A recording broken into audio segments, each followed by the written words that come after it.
Alright, now it's time for the final kind of series of Polaroid automatic land cameras. And this is really the monster of the bunch. This is the Polaroid 600SE. This is a very interesting camera system. This is basically a Mamiya universal press camera. But kind of Mamiya was done making them.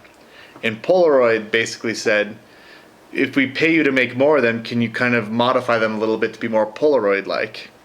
So this is the only automatic land camera that can interchange lenses, and you can interchange film backs. So I'm gonna walk you through this one. They only made 3 lenses for the system, and actually they're the same lenses as the Mamiya Universal, except it's only the 3 Mamiya Universal lenses that have more coverage.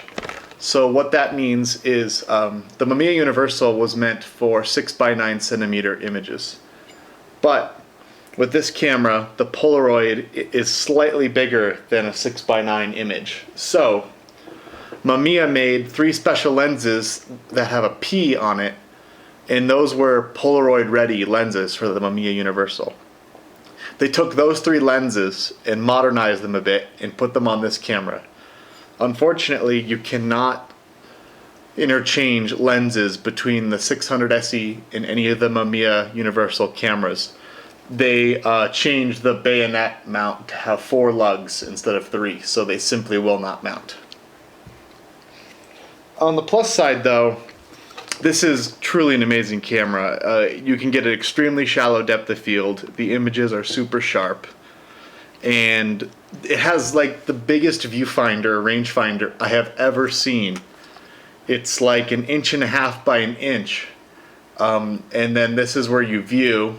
This white area is actually where the frame lines are reproduced on the image. And here's the rangefinder window. It's truly an immense and impressive camera. And put the eye cup on, just so you can see what it looks like. I've blinged out the back with stickers and things I've gotten from conventions where I've taken photos. Inside the viewfinder, it's pretty bizarre. There's a switch here that allows you to choose whether the viewfinder works for the 150 or the 127 millimeter lens. Now, I don't have the 150 millimeter lens, but I have the 75 millimeter lens and the 127 millimeter lens. To use the 75 millimeter lens with this camera requires an accessory viewfinder. As you see on the top, the hot shoe has this extra little notch in it in the top. And then you can get this standard Mamiya 75 millimeter viewfinder, which slides in and makes this whole camera even more ridiculous and massive. And there's actually a lock on it. And then there's your viewfinder.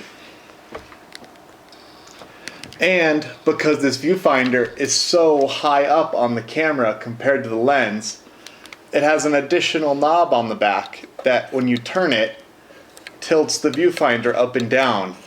So what you have to do is you have to focus through the main viewfinder first, and then see what distance it has on the lens, and then choose that distance on the 75 millimeter viewfinder, and then look through this viewfinder to compose your image.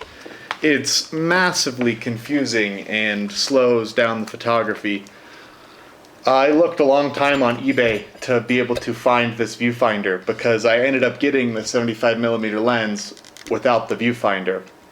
And now that I have the viewfinder, I see that I don't really like using it that much. Usually what I do with the 75 millimeter lens is I just use the regular viewfinder and just try to like peek into the corners, and the entire frame of the viewfinder is basically what the 75 millimeter lens is like, if you ignore the frame lines for the 127 millimeter lens. However, one other massive benefit of having this monstrous interchangeable lens land camera is you can interchange the backs. So if I put this dark slide in,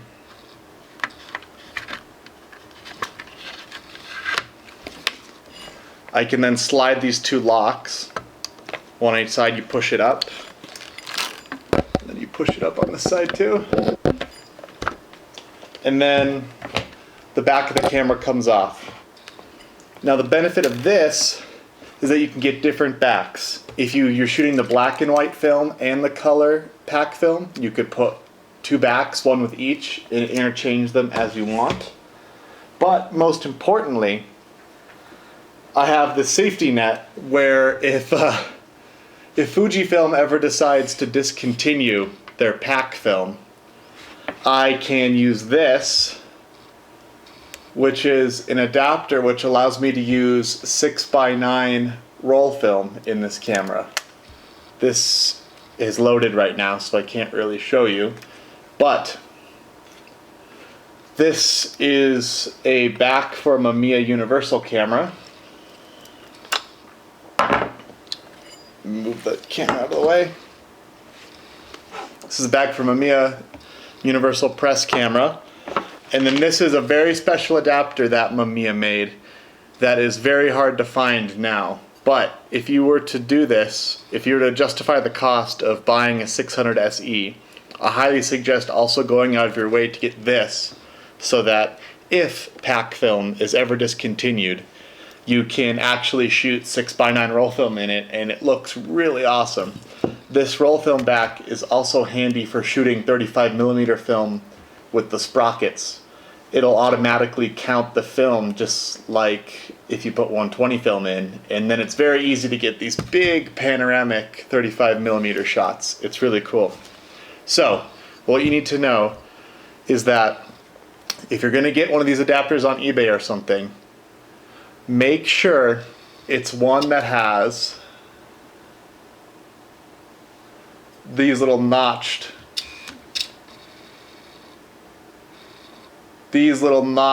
tabs to go into the Polaroid camera. The Mamiya Universal has a different back than the Polaroid. The Mamiya Universal has a continuous piece on either of these, whereas the ones for the Polaroid camera, including the film back for Polaroid, has this notch in the middle of the attachment bar. It must have that. I got one of these for the Mamiya Universal, thinking I could adapt it by maybe replacing just this little piece with the little pieces on here or something. No, the Mamiya Universal one actually has a different distance on this. It's not just these little tabs that have changed, unfortunately. So make sure if you're going to get the adapter to use roll film with the 600SE, get the one that has the little double hook on each side of the adapter. Right, with that out of the way, let's look at the camera a little bit more. On the lenses and things. So on the lens, it's basically a self-contained unit. You have a lever for cocking the shutter, and then you have a spot here for cable release, and then you have, of course, your aperture and your shutter speed selection, and then you have a PC socket for flash. And what I've done is I've put this little module on the top of my 600SE, which lets me take my Minolta flash and attach it to the 600SE. And then I can, I don't have it with me right now, but then I have a PC cord that I run from here over to the lens. So this is the whole setup, and this is really tough to carry around if you don't carry it on the shoulder strap. This is definitely a very unportable Polaroid camera, but as I said before, the images are excellent. To exchange lenses, what you do is there is a lens release button right there, and then you rotate counterclockwise and lift the lens out. and then you put the new lens in, and there is a red dot that you can line up. Now you're probably wondering what this thing is. This is actually the remote shutter release. So when I push the button on the trigger, you can see it'll activate the lens. All the lenses for the 600SE have a little cable release socket right here that you attach this to. Now one thing I want to add about this is actually, I often see these online with this broken. I've actually put a little bit of heat shrink on here.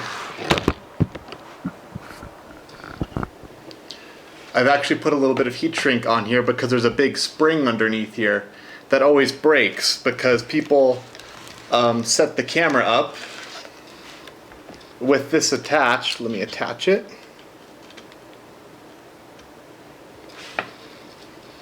And you can see it kind of hangs out on the bottom of the camera. And when people put the cameras down, it flexes this up. And so I always see them broken right here.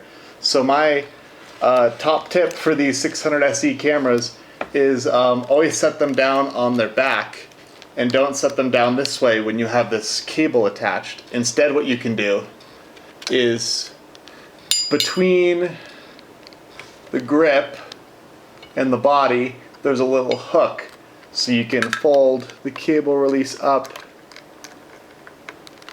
and store it up there, and that's usually what I do. And if you're using the 127mm lens, there's an additional little tab down here that you can push to activate the shutter so that you can still kind of hold it in an ergonomic way, and even if you're not going to use the cable release, you can push this button down here and take a photo. Yeah, so that's about it about the 600SE. Truly the ultimate Polaroid camera. People do all kinds of crazy stuff with these.